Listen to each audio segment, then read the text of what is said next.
ಉಪಕಾರವು ನಾನು ಮರೆಯಲಾರೆನು.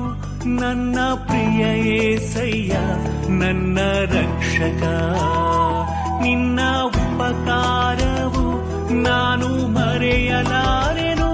ನನ್ನ ಪ್ರಿಯ ಯೇಸಯ್ಯ ನನ್ನ ರಕ್ಷಕ.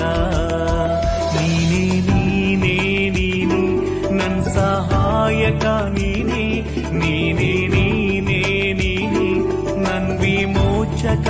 ನೀನೇ ನಿನ್ನನ್ನೇ ಕೊಂಡಾಡುವೆ ಯೇಸಯ್ಯ. ನಿನ್ನನ್ನೇ ಘನಪಡಿಸುವೆ. ನಿನ್ನನ್ನೇ ಕೊಂಡಾಡುವೆ ಯೇಸಯ್ಯ. ನಿನ್ನನ್ನೇ ಘನಪಡಿಸುವೆ. Download ShareChat.